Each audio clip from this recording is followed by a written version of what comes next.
Welcome to the Money Watch Show. It is Thursday, August 22nd, and we are here trying to help you make better or maybe less bad financial decisions. If you have a question, we encourage you to go to our website, JillOnMoney.com. In the upper right-hand corner, there is a beautiful Contact Us button. And when you click that button, you write us what's going on, you ask a question. That's an email that we receive. If you would like to join us live, check the box and Mark will do everything else. And by the way, if you've got some ideas for future shows or topics, feel free to do that as well. Let us know what you think. Send us some ideas to add resources to that section of the website.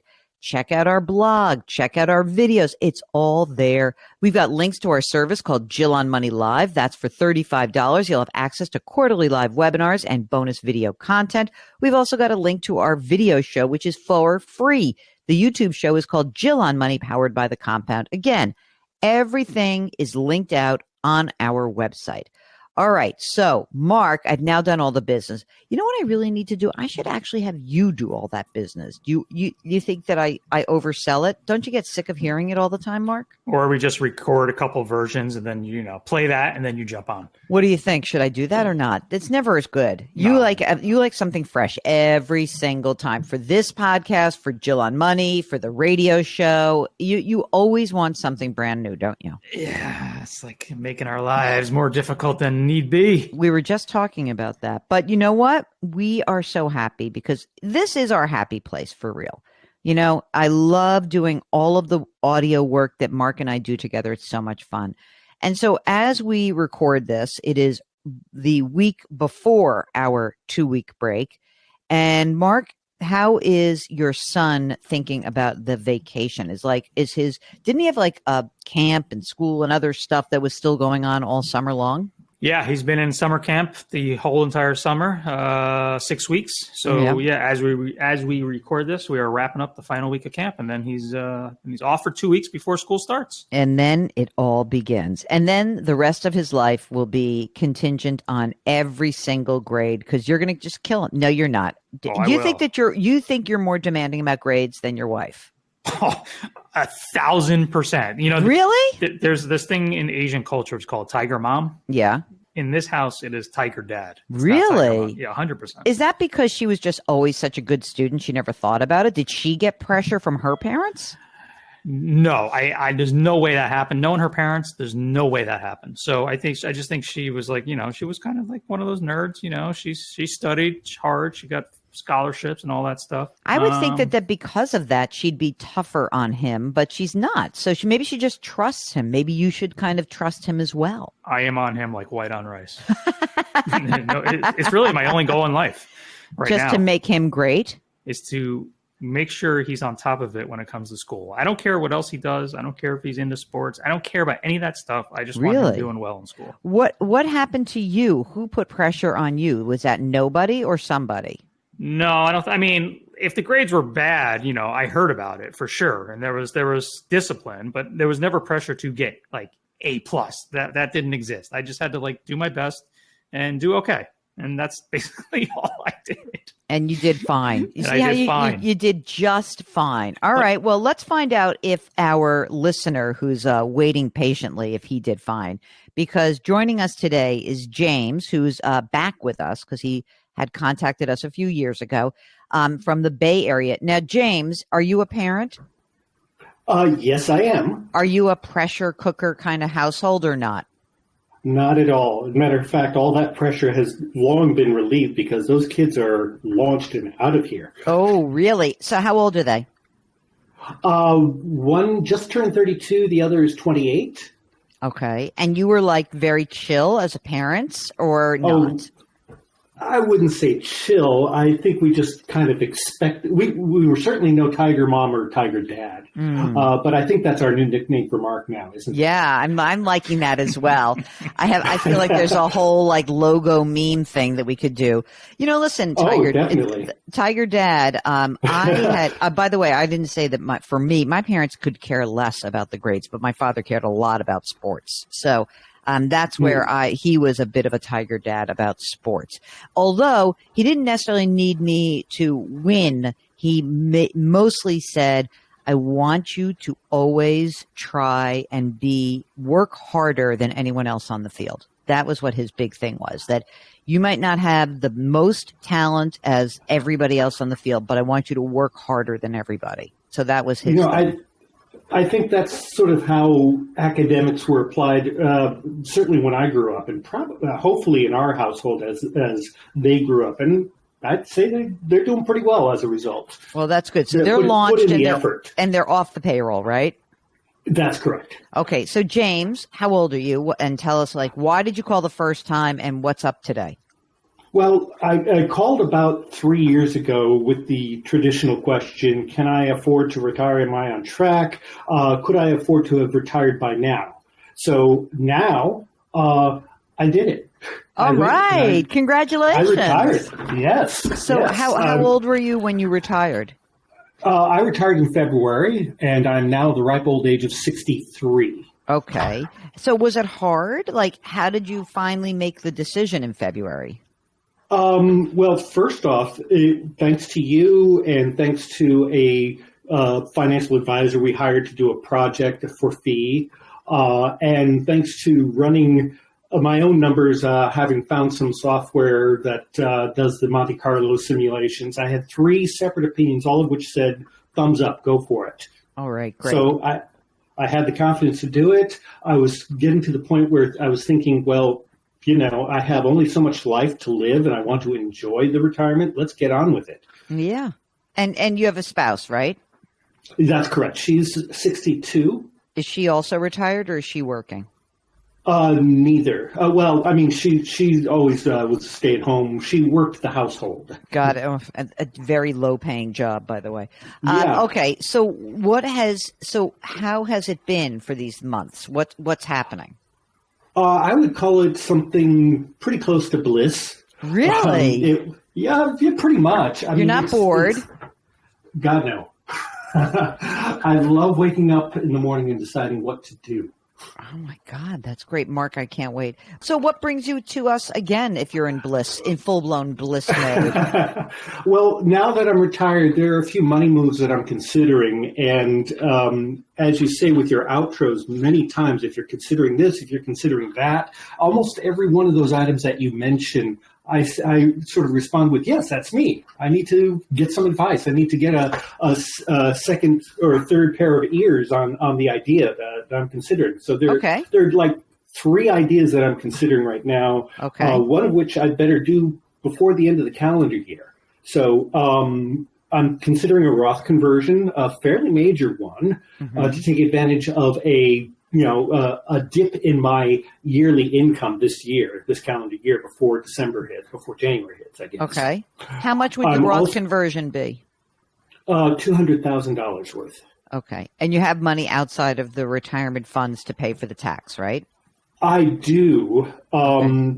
Yes, I do. I might have to do a little shifting around, but it's all within liquid money, so that's not a big deal. Okay, so that's good. Okay, so Roth conversion of $200,000 before the end of 2024. Okay, what's number 2?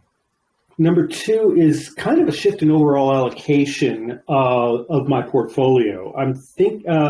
I've got a certain allocation right now, which is 40% domestic stock, 10% of international stock, 40% bonds, and 10% short-term reserves. Okay, that seems like a pretty normal allocation. That sounds good.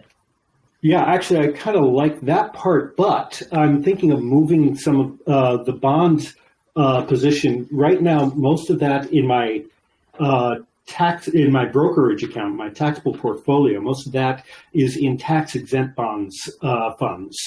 Oh, and but I'm now thinking, your tax bracket is down lower, so it doesn't make as much sense?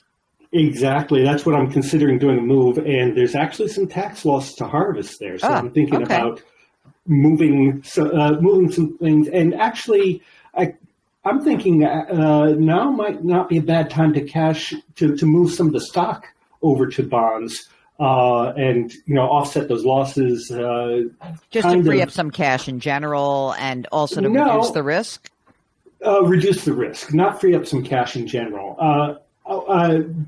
over the years, I've wound up with, I think, just too many funds in various Vanguard funds. So I'd like to consolidate a little bit there. Okay. And what's number 3? Number 3 is the old Social Security. When do I take it? When do I claim it? Question. Okay. So let's talk a little bit about the money that you have. Going back to question 1, how much money do you have in pre-tax assets? Pre-tax is about $1 million. Okay. And so you would take $200,000 to convert out of that million, and you'd pay the tax on that. Correct. And what about do you have Roth assets already? I do. I have only about $84K there right now. Late in the game, I discovered this mega backdoor mechanism through work, and so I took advantage of that as much as possible. Got $84K into there, and I'd like that number's looking a little lonely. It looks like it could use some company. How much is in the brokerage account?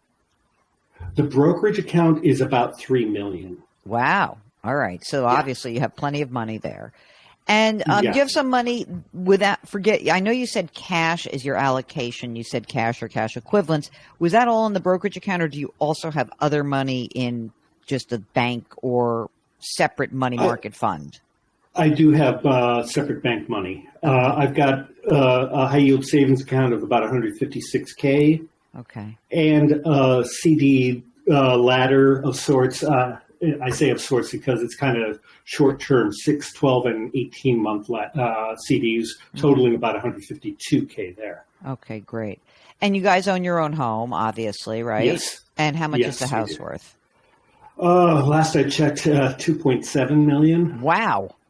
Bay Area. Yeah, well, that's the Bay Area for you. Yeah. And there's no mortgage? There is $270K approximately, and don't worry, not going to pay that off. Good, very good. And 3.125. 3.125. And do you have any other real estate assets?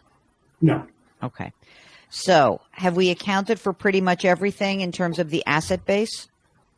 Pretty much. I've got some HSA. Oh, yeah, a little bit. I've got some HSA that's kind of dwindling right now because, we're hitting a few medical expenses. I'm on COBRA this year. Mm-hmm. And at the end of the year, I'm going to switch over to an ACA plan. That does bring up another question, another kind of strategy that I'm after, which is one of the reasons I want to get some things done this calendar year. You're right. And so tell us about that. So the reason why you're thinking about the Roth by the end of this calendar year, I have to imagine this has something to do with getting a tax credit for the Affordable Care Act or Medicare or something like that. It's the Affordable Care Act, definitely. Mm-hmm. Now, okay. I did run some numbers using the 2024 estimates on the Covered California site for what it would cost us if we had so much income versus this income versus that income, all that sort of thing. Okay. And the difference is substantial. How much? Let's see. It's if I can keep my income starting in 2025 at about 90 grand. Mm-hmm. The silver plan is about $637 per month to $1,467 per month. That's a range, low end and high end plans within silver. Yep. If I go up to 220, which is I think that's the top of the 22% bracket, it goes up by $900 per month. And if I go up to 400K, it goes up to $2,600 per month. Holy smokes. Like by 2000. So it's interesting. Covered California, the ACA plans, you can think of this as being sort of an IRMA calculation for like it would be for Medicare. It's completely analogous, I think, to that, except that this is real money. I know you scold. I know you scold listeners for trying to bend over backwards to avoid IRMA. I'm looking forward to having that problem. Yeah, exactly.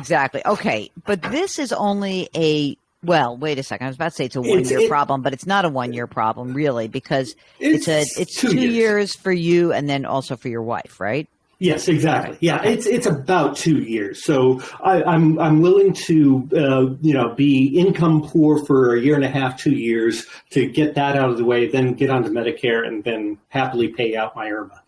And is there a plan for you to leave the Bay Area and move to Texas where there's no state income tax or something like that?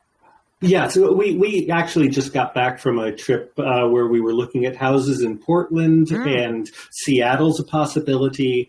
My oldest is up in Seattle, so that's why we want to sort of drift that direction. I see. Are there grandchildren? No. Not yet. Okay. So if that were to happen, if you moved to Seattle, of course, I'm like, oh, Washington State, no state income tax. So that is actually amazing.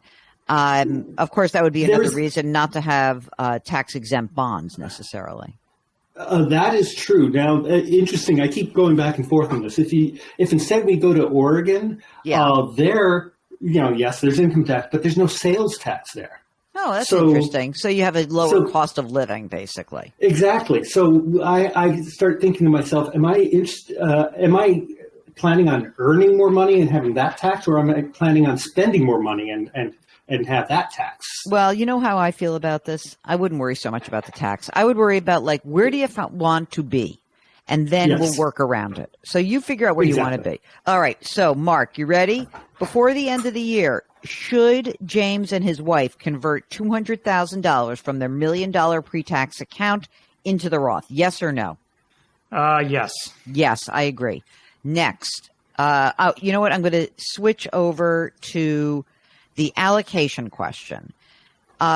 Mark, we're going to have to pay the tax. There is money that is either in CDs or in cash. But what about this allocation question?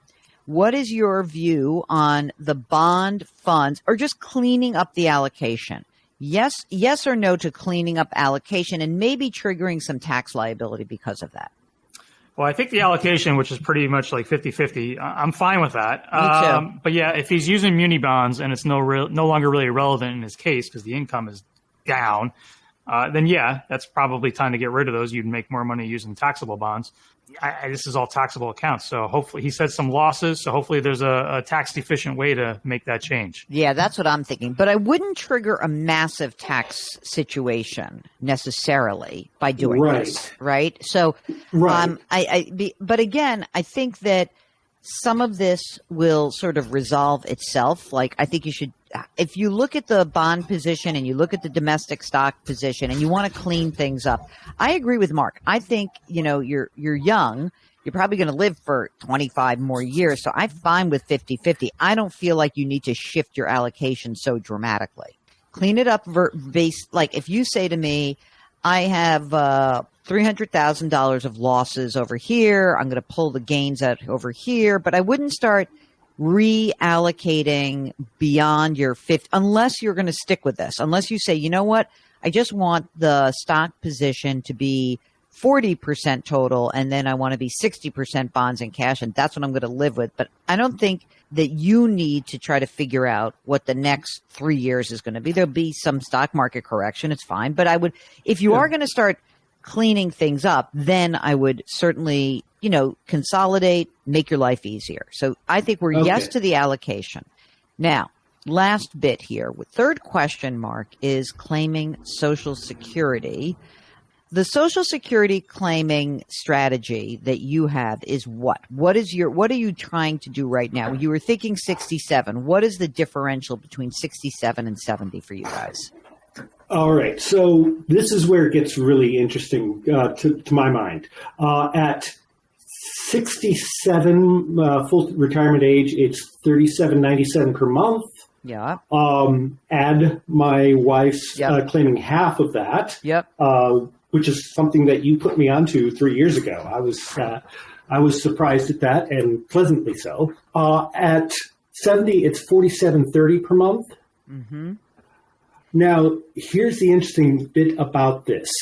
Normally, when you're deciding between 67 and 70, you like to go with 70 because that's much larger. There's a break-even point that usually computes out to be about 81 and a half years old. Right. With wife claiming half, but with that half being capped at the full retirement age, that part doesn't increase over those 3 years. Correct. So my break-even point, I figured this out, is somewhere between 88 and 89 years old. So my question to you is, are there other considerations than break-even point to decide which one to go with? How's your health? I'm not kidding. I mean, I know that sounds crazy, but really, how's your health? Yeah, I think it's pretty good. I mean, this $1,000 a month is basically $12,000 a year. It's not going to make or break your financial life. Exactly. No, right. I realize that, and I actually had my financial planner run the numbers both ways, and he said it doesn't matter either way. I'm still in the high 90s in terms of percentage of likelihood that I'm going to succeed or not. How much do you guys spend, James? About $11K per month. Would it make you feel, let's say 12, would it make you just feel better to have the money starting to come in a few years? Then I would just claim. Then I wouldn't worry about it. And I think it's more about your feelings rather than the numbers, because I do think it's a bit of a push. Some of this will have to do with where you are in your lives. So if, for example, in 3 years, you're like, hey, we sold the Bay Area, right? We paid our tax that was due on the house. And that's going to be a lot. I know it's going to be a big chunk. And you know what? When we bought our new house, it's much less money. I have to imagine that you'll be able to, listen, I think if you move to Oregon, you'll probably be spending less money. You're not going to take all the money. We're a little cash. We got a bunch of cash. It's going to flow in.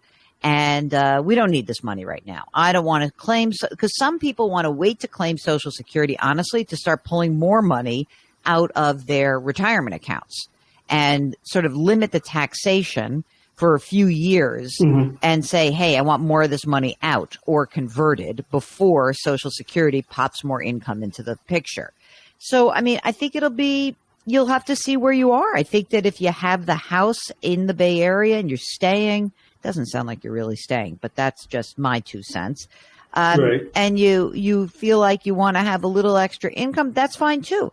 So some of this is for your situation, it is a smaller consideration, the actual financial implication. And that might be hard for a do-it-yourselfer like yourself, but some of this has to do with feelings. And it's sort of like retirement. Some people would say, be in your exact situation and say, I don't feel like I want to be retired yet. I like the income and I don't feel comfortable yet, even if I tell them the numbers work. You've heard these conversations we have all the time, oh, yes. right? So absolutely. I really don't think that that's a big deal. I don't. All right. So here's what we're going to tell you. James, the non-tiger dad, will have to, you're just going to have to do the emotions and talk to your wife about it.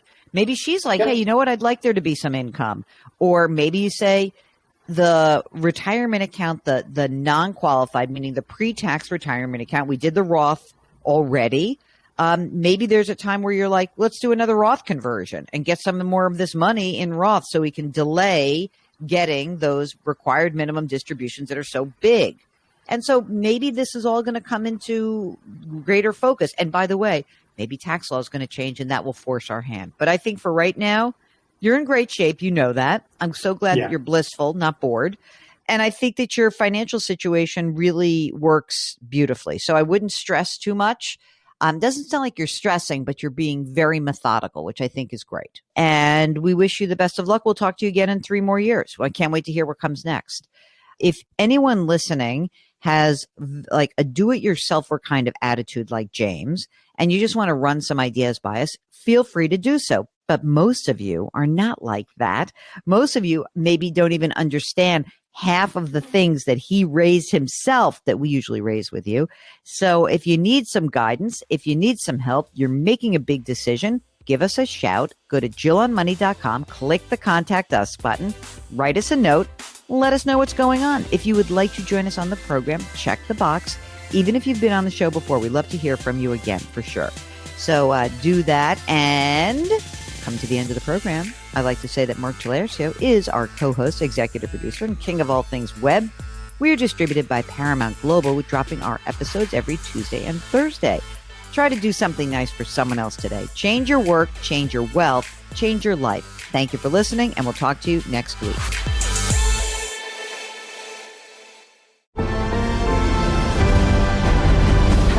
podcasts.